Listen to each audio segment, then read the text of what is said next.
আসসালামু আলাইকুম সুপ্রিয় দেশবাসী, অন্যান্য ধর্মাবলম্বীদেরকে শুভেচ্ছা। আমি প্রত্যাশা করি আল্লাহর রহমতে আপনারা ভালোই আছেন।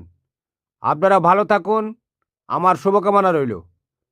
বাংলাদেশের কাটার মাস্টার মুস্তাফিজকে নিয়ে বাংলাদেশের ক্রিকেট বোর্ড বিসিবি এবং ভারতীয় ক্রিকেট বোর্ড বিসিসিআইয়ের মধ্যে টান টান উত্তেজনা পরিস্থিতি একেবারে বিরাজমান।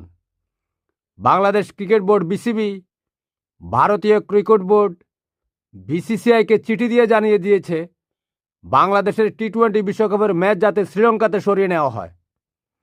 কারণ তারা যদি একজন কাটার মাস্টার মুস্তাফিজকে নিরাপত্তা দিতে না পারে আইপিএলে, তাহলে এই যে বাংলাদেশের শত শত মানুষ এবং পুরো বিমানভর্তি ক্রিকেটাররা, যেখানে প্রায় 50 থেকে 60 জন বা 100 জন ভারতে যাবে, এদের নিরাপত্তা তারা কিভাবে দিবে?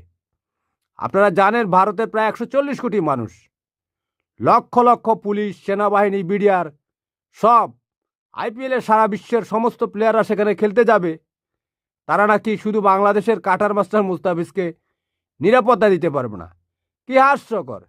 তাহলে তারা বাংলাদেশের পুরো টিমকে কিভাবে বিশ্বকাপের সময় নিরাপত্তা দিবে? এখন ভারতীয় ক্রিকেট বোর্ড বিসিসিআই বলেছে যে বাংলাদেশের এই দাবি নাকি অযৌক্তিক, হাস্যকর। এটা চরম একটা অপমানজনক বাংলাদেশের জন্য।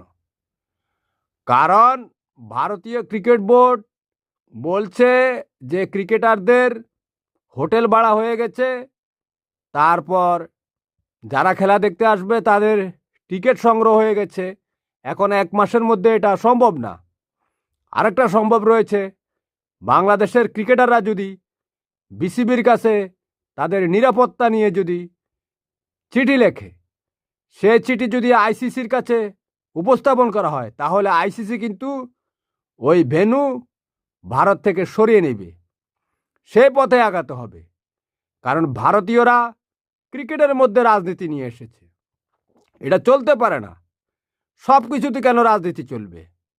এত বড় দেশ, দেশ বড় হলে মনও বড় হতে হয়। তারা মূলত বাংলাদেশকে, বাংলাদেশের মানুষকে ঘৃণার দৃষ্টিতে দেখছে। বুঝতে পেরেছেন? তাদেরকে কঠিন জবাব দিয়েছে বাংলাদেশ ক্রিকেট বোর্ড এবং ক্রীড়া উপদেষ্টা মিস্টার আসিফ নজরুল সাহেব। এর জন্য ওনাকে ধন্যবাদ জানাই। পুরো বাংলাদেশের মানুষ, পুরো বাংলাদেশ সরকারের সাথে রয়েছে। ভারত এই সমস্ত ছেলেখেলা খেলতে পারে না। তারা অতীতে এটা পাকিস্তানের সাথে খেলেছে, এখন শুরু করেছে বাংলাদেশের সাথে। এটা শিষ্টাচারের বহির্ভূত। বাংলাদেশকে অবশ্যই তাদের জবাব দিতে হবে।